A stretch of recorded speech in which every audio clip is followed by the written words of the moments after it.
マイの日本語ポッドキャスト。こんにちは。マイの日本語ポッドキャストへようこそ。マイです。皆さんお元気でお過ごしでしょうか？私は元気です。はい、昨日ですね、韓国すごくお天気が良かったので、旦那さんと一緒に午前中1時間くらい散歩をしたんですね。で、気温も本当にちょうどよくって、すごく気分よく散歩してたんですよ。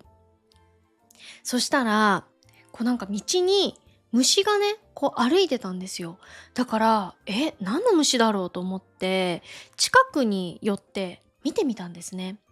そしたら、ラブバグにそっくりな虫だったんですよ。え、ラブバグって何って思った方もね、いらっしゃるかなって、思うので、どんな虫かっていうのを説明すると、ラブバグは、大きさはね、多分ハエくらいの大きさですね。はい。でも、ちょっと特徴があって、1匹だけじゃなくって、いつもね、2匹がくっついて飛んでるんですよ。そう。で、このラブバグはハエの仲間らしいんですけど、ペアのままずーっと一緒に行動しているから、ラブバグ、愛の虫って呼ばれているそうなんですね。で、この虫は人を刺したりしないので、基本的に害はないんですけど、でも大量発生しちゃうと本当にやばいんですよ。もうね、韓国では2022年頃から結構ソウルとかでもうたくさん見られるようになって、結構もう大量発生したっていう地域とかもあるんですよ。それで、もう公園とか、あと普通に道とかね、あとは車とかにもう大量にくっついたりとかしていて、もう本当にあの、話題になったんですよね、韓国で。そう、結構ニュースにもなったんですよ。それで、ラブバグはちょっとその2匹だけでも結構キモいんですけど、キモいっていうのは気持ち悪いっていう意味ですね。そう、結構キモいビジュアルなんですよね。だけどもうそれが大量発生すると、もう超キモいんですよ。で、私、虫が大嫌いなのね。本当に嫌いなので、もう昨日本当にびっくりしたんですよ。で、去年もソウルでは結構大量発生したりして大変だったんですけど、私が住んでいる地域には全くラブバグは、いなかったんですよね。そう、全く見かけなかったんですよ。だから、私の住んでる地域には来なかった、よかったって安心してたんですよね。だけど、昨日、見かけちゃったので、もう今、めちゃくちゃ焦っております。しかも、その2匹だけじゃなくって、他にも、飛んでるのも見たし、あと他の道でも歩いているところを見かけたので、結構4回ぐらい見たのかな、昨日だけで。そう。だから、ちょっと今の時点で、これだけいるってことは、夏やばいかなと思って。うん。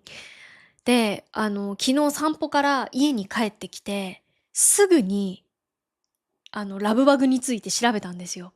そしたら、ネットニュースで、2026年も韓国にラブバグが大量発生するかもしれないっていうネットニュース見つけちゃって、終わったと思ってね。絶対今年は私が住むこの地域にも来るかなって思うんですよ。なので、もう今からしっかり対策しないとなって思っています。そう。で、ラブバグって、結構明るい色に寄ってくるっていう、そういった習性があるみたいなんですね。なので、白い服とか黄色い服を着ると、めっちゃラブバグがくっつくって。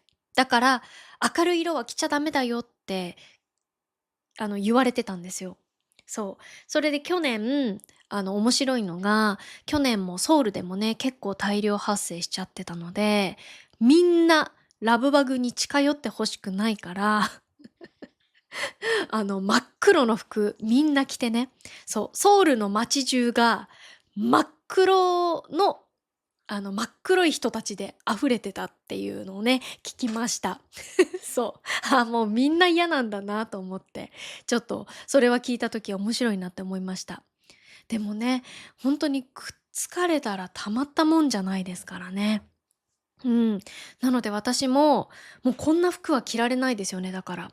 うん。なので夏はちょっと暗い服をたくさん買って、外に出るときは、暗い服を着たりとか、あとはもう今のうちからね、殺虫剤とかも準備しておかなきゃなって思っています。はい。もうできる限りの対策は今からしたいと思います。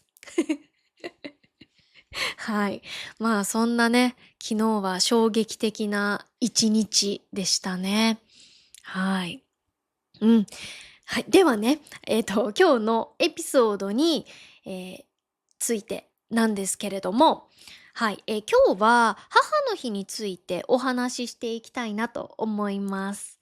はい。で、あさって5月10日の日曜日は、日本では母の日ですね。はい。で、これはアメリカとか他の国でも、まあ、この日が母の日だよっていうね、国も多いかなって思うんですけど、韓国はね、ちょっと違うんですよ。韓国では母の日っていうのはなくって、両親の日っていうのがあります。で、ちなみに、今日、5月8日の今日がその、両親の日です。はい。だから、まあ日本みたくね、日本は母の日と父の日で分かれているんですけれども、あの、韓国はそういうふうに分かれているのではなくって、両親に感謝をする日っていう感じです。うん。皆さんの国ではどうですかね。母の日と父の日って別々でありますか？うん。あとは皆さんは、まあ母の日だったり父の日、まあ両親の日とかにね、どんなことをしますかね？何かプレゼントをしたりしますか？それとも、えー家族と一緒にご飯を食べたりしますかね？もしかすると何もしないよっていう方もいらっしゃるかなと思います。うん。はい。ということで、今日はですね、日本では母の日にどんなことをするのかっていうのと、あとは、私と私のお母さんの、まあ、エピソードとかもね、お話ししていきたいなと思っていますので、ぜひ最後まで聞いていただけると嬉しいです。そして、この舞の日本語ポッドキャストではメンバーシップもやっています。興味がある方はぜひ概要欄をチェックしてみてください。はい。ではまず最初に、日本の母の日についてちょっとお話ししていきますね。日本の母の日は毎年5月の第2日曜日です。で、もともと母の日っていうのはアメリカで始まった記念日なんですけど、アンナ・ジャービスという女性が亡くなったお母さんに感謝を伝えたいって思ったことがきっかけでした。そして1908年に母への感謝を伝えるイベントが行われたんですけど、その時にアンナ・ジャービスは亡くなったお母さんが好きだった白いカーネーションを祭壇に捧げたと言われています。で、その後、この考えが広まって、1914年にアメリカで5月の第2日曜日が母の日として正式に決まったんですね。で、その影響を受けて、それが日本でも広まったと言われています。で、この日は、普段はね、ちょっと恥ずかしくって言えない人たちも、この日は、もうこの日だけはちゃんとお母さんにいつもありがとうっていうこの感謝を伝えようっていうそんな日なんですね。はい。で、それから日本ではいくつか人気のプレゼントがあります。で、やっぱり一番多いのはお花ですね。うん。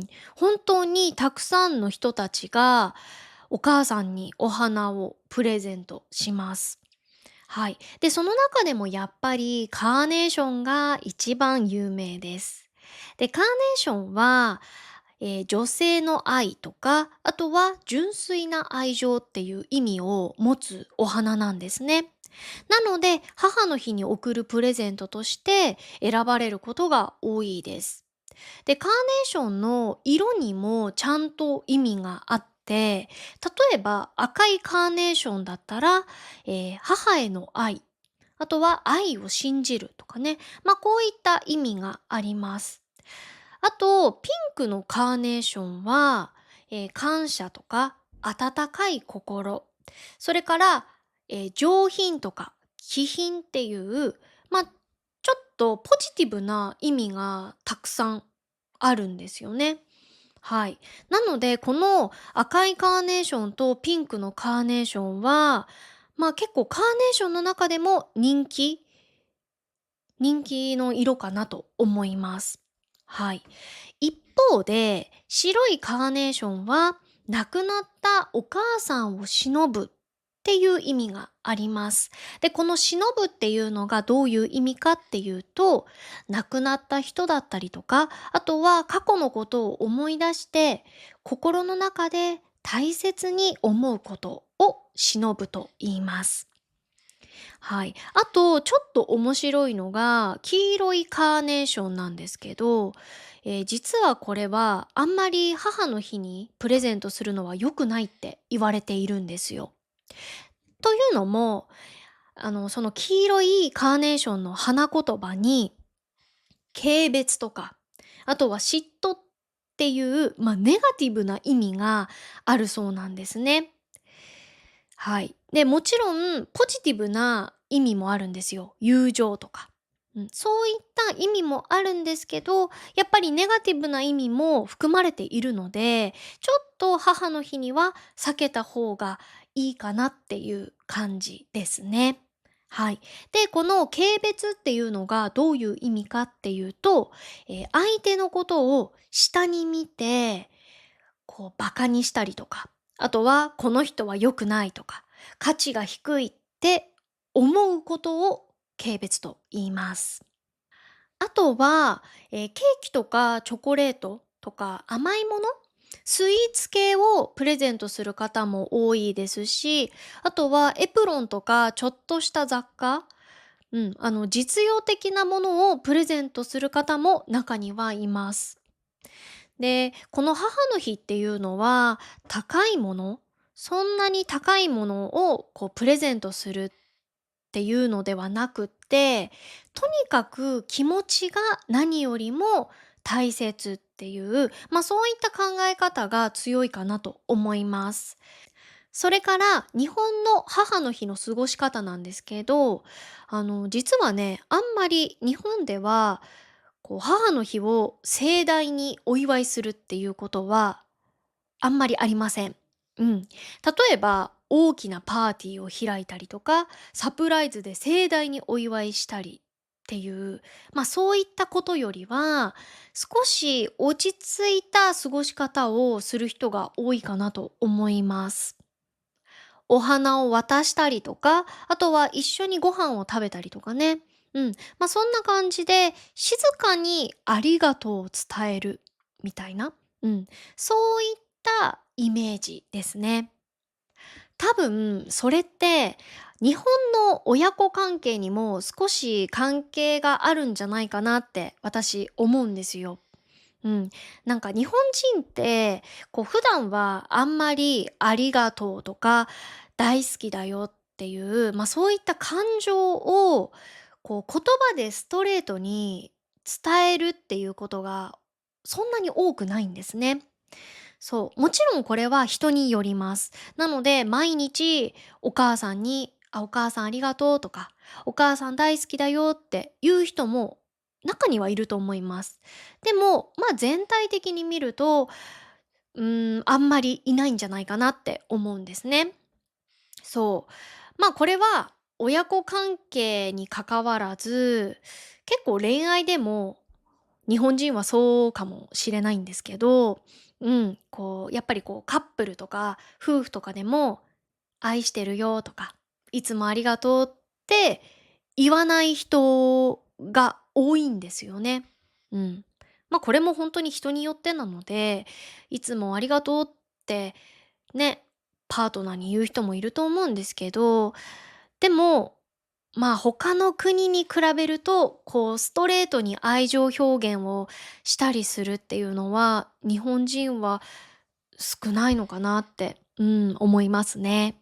そう。で、その背景にあるのが、言わなくてもわかるでしょうっていう、そういった考え方なんですね。うん。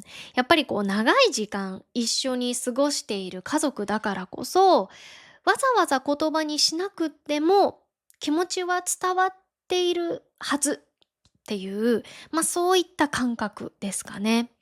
うん。そう、結構日本人って多分、こう、周りの人とかにはありがとうございますとか、ごめんなさい、すみませんっていう言葉は結構使う方って多いと思うんですよ。でも、家族に対して、改めて、お母さんいつもありがとうとか、ご飯いつも作ってくれてありがとうとかね。そういったことは、あんまり家族には言わないのかなって、思いますね。そう。なので、普段は言わないからこそね、だから逆に、母の日がちょっと特別な日になるんじゃないかなって思います。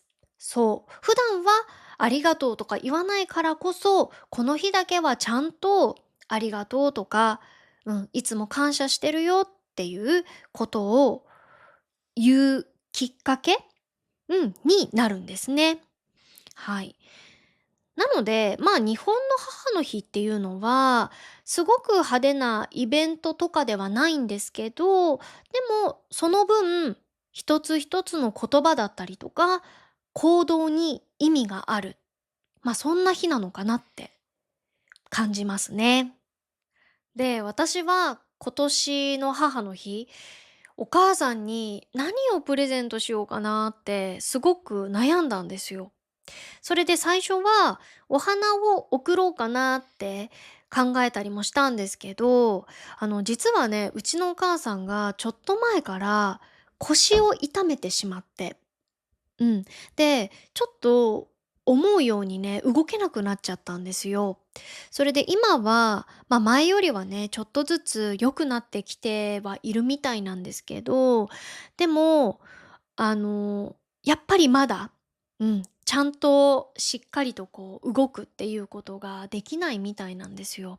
だから、ちょっと何か腰痛、その腰の痛みに、効く何かグッズをね、送ろうかなとか考えたんですけど、今お母さん病院にもちゃんと通っていて、で、たまにね、マッサージとかもね、してもらっているみたいなので、そう、だからグッズはちょっといいのかなって思ったんですよ。やっぱりこのグッズも、やっぱり合う合わないってあるじゃないですか。なので、もしそのグッズでもっと腰の痛みがひどくなっちゃったら大変だなと思ったので、そう、ちょっと腰に効くアイテムはやめようって思ったんですね。で、じゃあ、どうしようって本当にいろいろ考えて見たんですけど、お母さんとこの LINE でやり取りしていたら、やっぱ腰が痛いから、料理を作ったりするのがね、結構大変だって言っていたんですよ。なので、じゃあ、料理とか、あとは洗い物とか、あんまりしなくていいように、何か食べ物を送ろうって思って、で、いろいろと探してみたら、すっごく美味しそうな、お弁当を見つけたんですよ。ネットでね。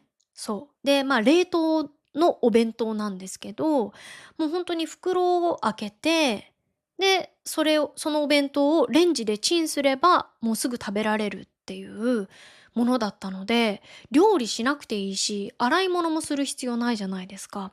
だから、これだと思ってね。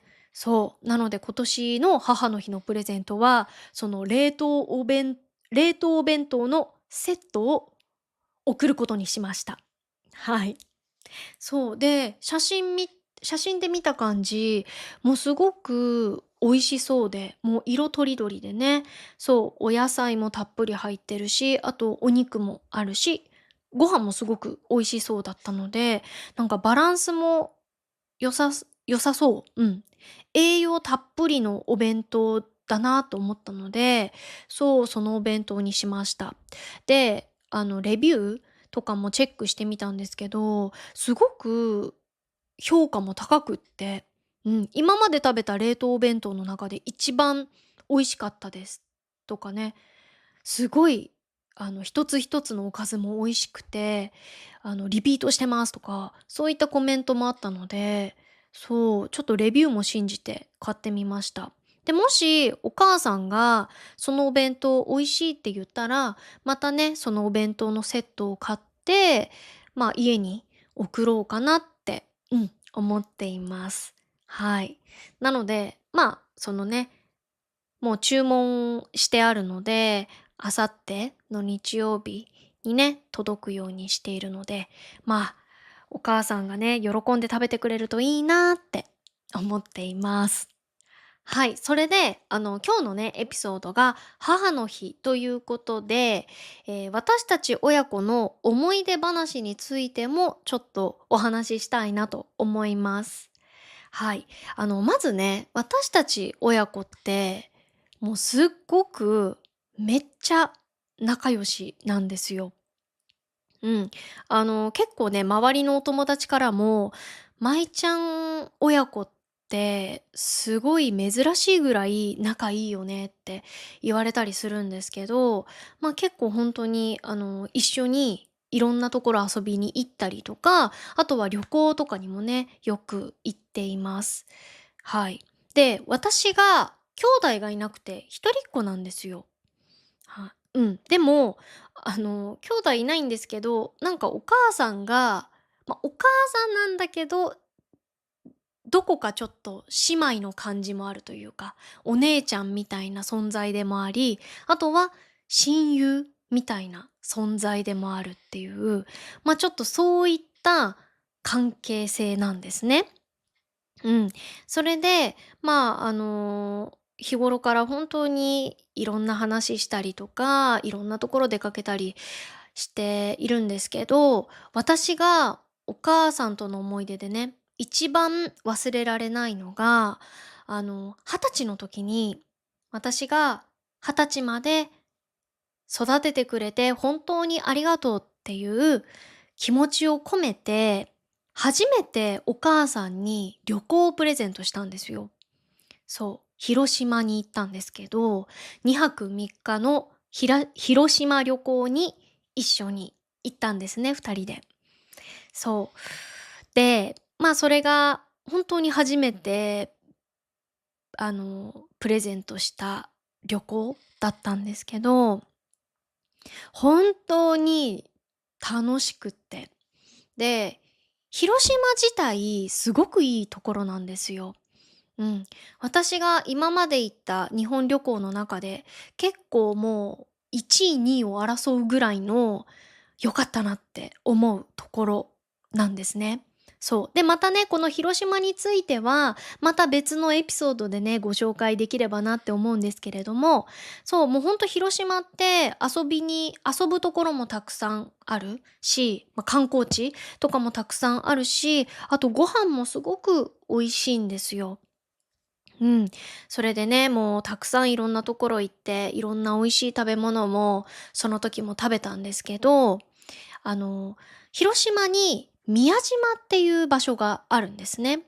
で、宮島は本当にすごく有名な場所なんですけど、そこに弥山っていう山があるんですよ。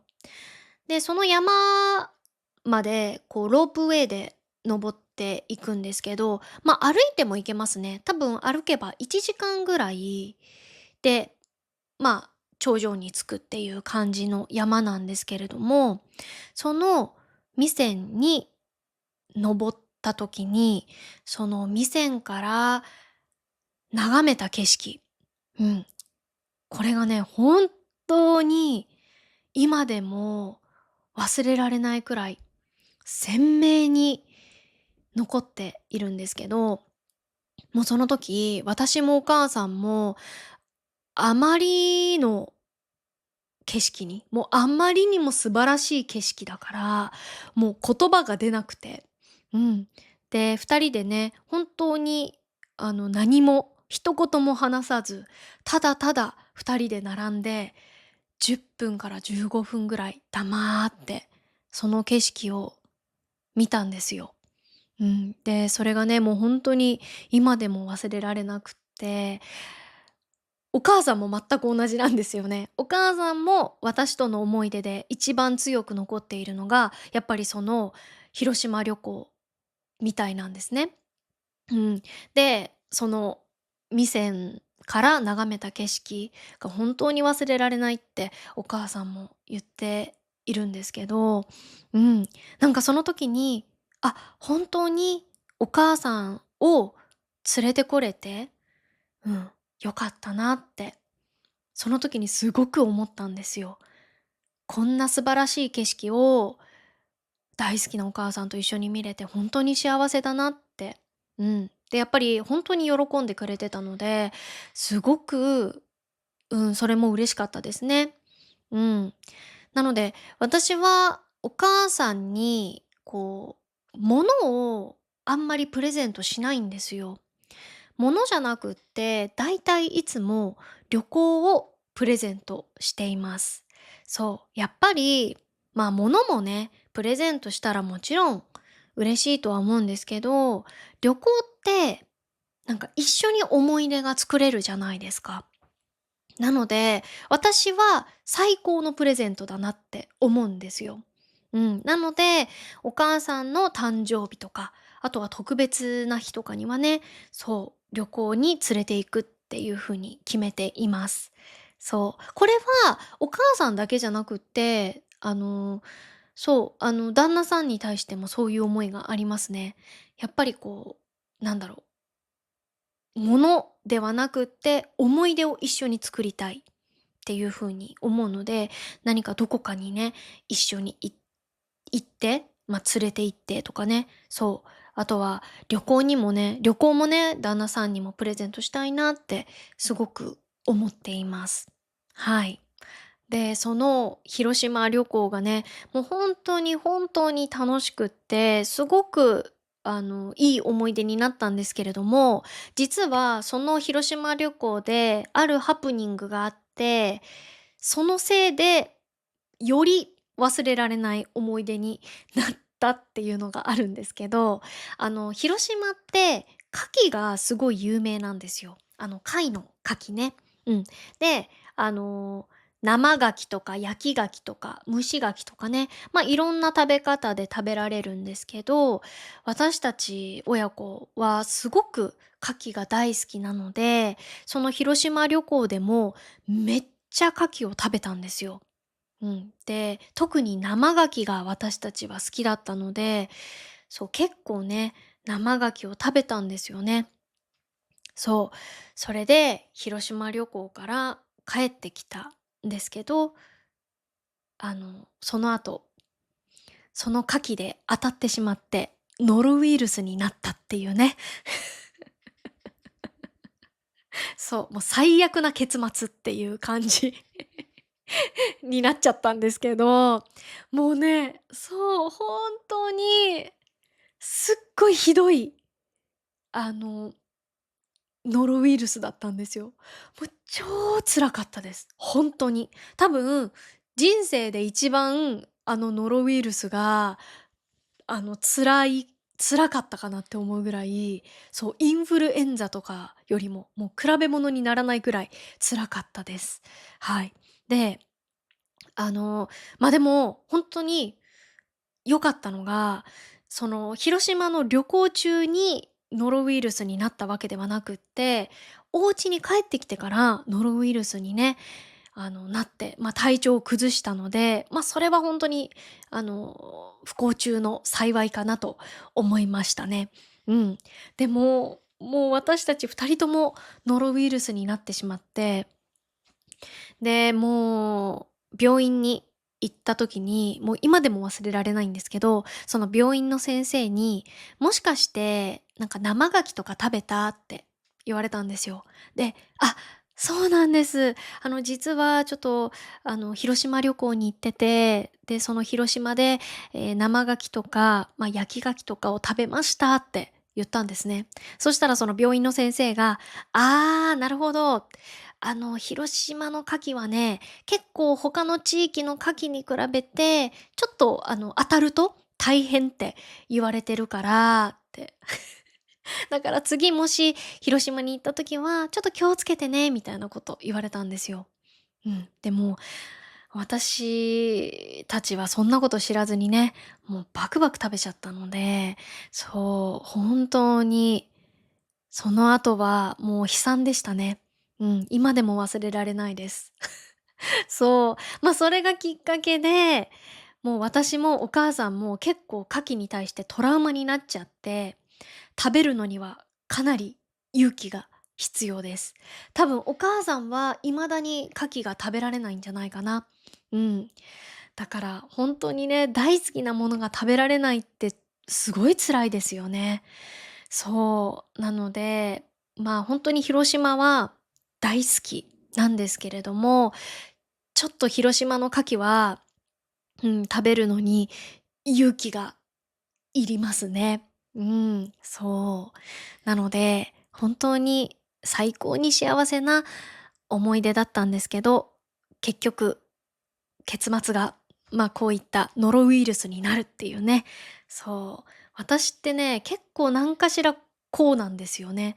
すごく感動的なことがあったとしても、なんか最後の最後で笑いが起きるみたいな、そう、そういったことが結構あるんですけれども、うん、こういった感じで、大変な広島旅行でもあったんですけれども、本当にこれは一生忘れられない、うん、思い出になりましたね。そう、だから、これからもね、お母さんをいろんなところに、そう、連れて行ってあげたいなって、そしていろんな景色、いろんな感動を一緒に味わいたいなって思っていますね。はい、今日はですね、母の日についてお話ししました。いかがでしたか？はい。皆さんは今年の母の日、どんなものをプレゼントしますか？あと、皆さんの国では、母の日にどんなことをするんですかね？もしよければ、コメント欄でぜひ教えてください。はい。それでは本日も最後まで聞いていただいてどうもありがとうございました。また次のポッドキャストでお会いしましょう。バイバーイ。